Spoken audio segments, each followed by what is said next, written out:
Hello, my name is Andrew Painter, and I'm an attorney with the law firm of Walsh Colucci based in Courthouse. Our firm is working with Jefferson Apartment Group on its 4.1 site plan and rezoning applications for the redevelopment of 1901 North Moore Street in central Roslyn, which most of us know as the RCA building. This video is intended to provide a brief overview of the project and details of the proposed building.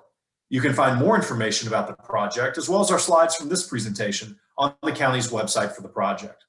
More information will also be provided prior to the upcoming SPRC online engagement session, which will commence January 7th.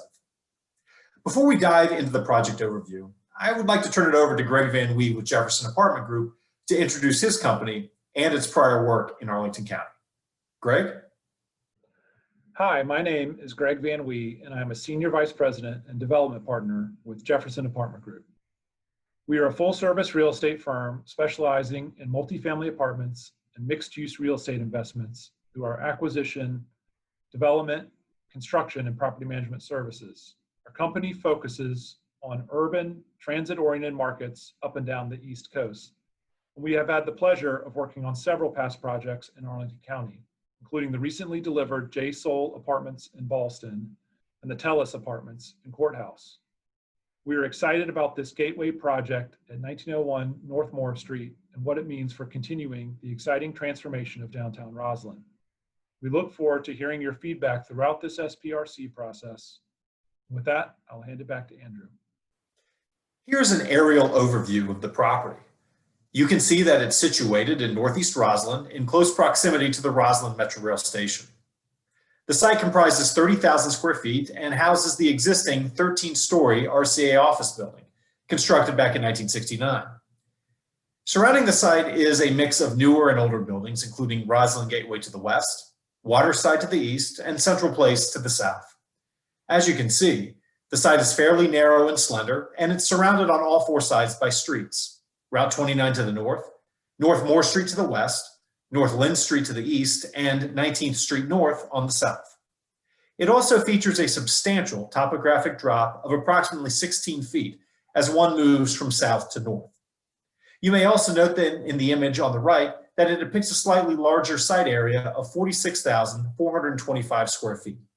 This is due to the fact that as part of our approval process, Jefferson Apartment Group is proposing the vacation of approximately 16,425 square feet of right-of-way to create a larger combined site area. Here are a couple of images of the site's existing conditions. The image in the upper left shows the site looking straight down North Lynn Street. And as you can see in the upper right-hand image, there's a sky bridge over North Moore Street, as well as loop roads around the building, both of which were common planning techniques in Roslyn back in the 60s and 70s, but both of which today inhibit the pedestrian experience and overall safety. Most of us also know that the site is highly visible from Georgetown and the Potomac River and the Key Bridge. And as you can see in the lower right-hand image, the site forms a backdrop for Gateway Park. As such, 1901 North Moore Street has a lot of design opportunities, but it has a lot of challenges in design responsibility, and we've sought to treat our approach with this in mind. From a zoning perspective, the site is zoned to the CO mixed-use district, and a small sliver of land is zoned to the S3A zoning district. The property is designated High Office Apartment Hotel under the county's general land use plan and is subject to the Roslyn Sector Plan, which is a planning policy document adopted in 2015 meant to guide future development in the Roslyn area. The sector plan makes several recommendations as they pertain to this site, some of which are shown here. For example, the plan recommends redevelopment up to a maximum density of a 10.0 FAR and 260 feet in height. The building should exhibit a strong gateway appearance, and existing loop roads and the sidewalk bridge over North Moore Street should be removed.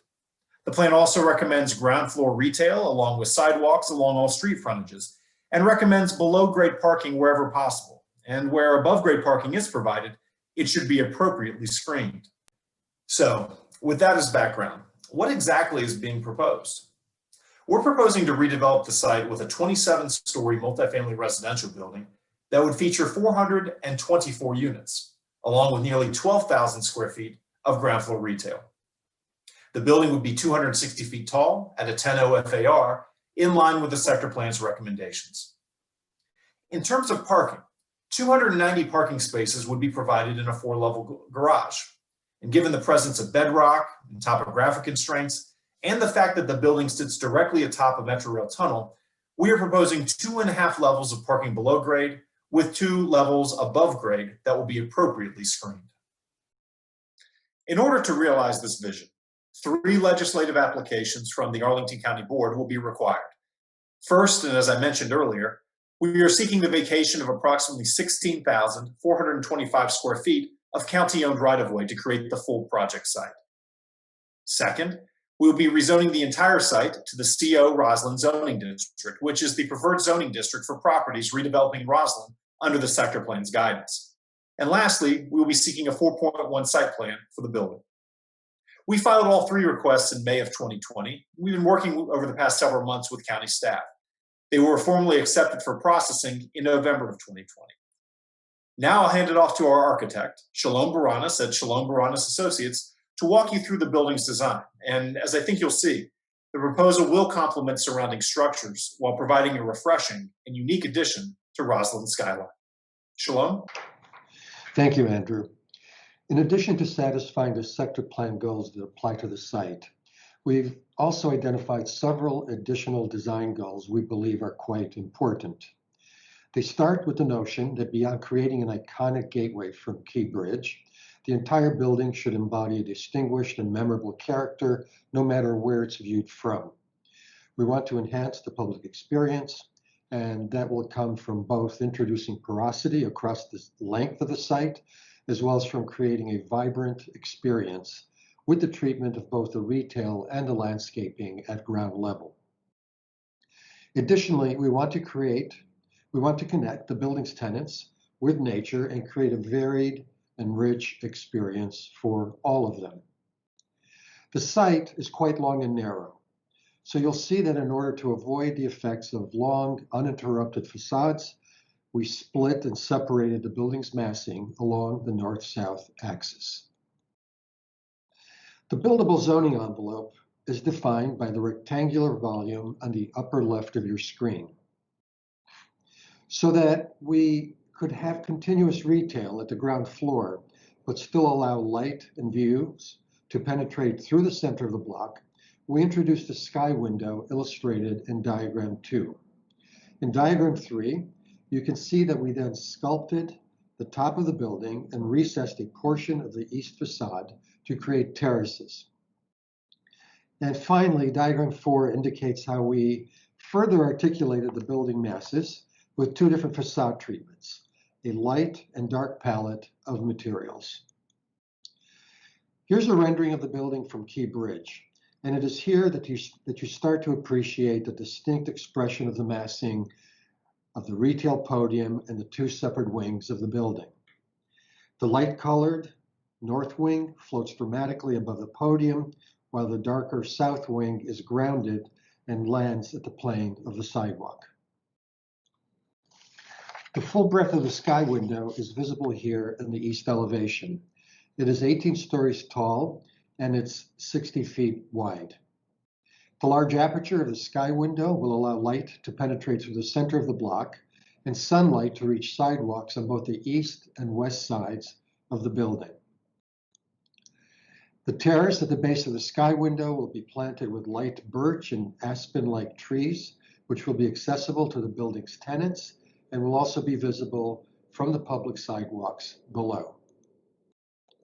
We sculpted the building in such a way so as to create a series of green roofs and tenant-accessible terraces in a variety of locations on the building.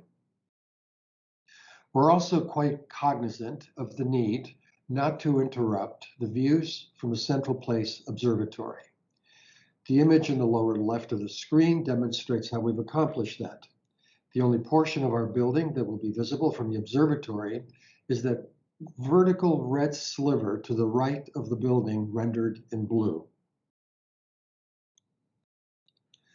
The building's overall scale will be diminished both by this mid-block break, as well as by the use of different materials in the 2 wings. The north wing on the right will be clad in a light-colored glazing system, while the south wing will employ a darker masonry and precast facade. At the base of the building, we made every effort to maximize retail frontage, and quite significantly, we did populate all four corners of the site with retail. The retail is interrupted only as minimally required by the residential lobby and by the service functions on North Moore Street. These two elevations illustrate how we've carefully integrated two levels of above-grade parking into the overall architecture of the building. The parking occupies the two levels above the retail and is screened with a decorative metal mesh, which will largely conceal the presence of the garage. We will be landscaping all four street frontages of our parcel with varying treatments that will both accommodate the new street alignments and also enhance water retention around the site. The image in the lower left depicts the character of our new streetscape across from Gateway Park, and the other images illustrate the treatment of the other three street frontages. I'll conclude with this image from Gateway Park. I'm quite optimistic that this building will contribute to the enhancement of Roslyn's architectural character. It'll also contribute to the enhancement of the public realm and the pedestrian experience. We all look forward to receiving your comments, and we look forward to engaging with you in the months ahead. And also hope that you'll view the upcoming video for the SPRC engagement session. Thanks again. Appreciate your watching this video.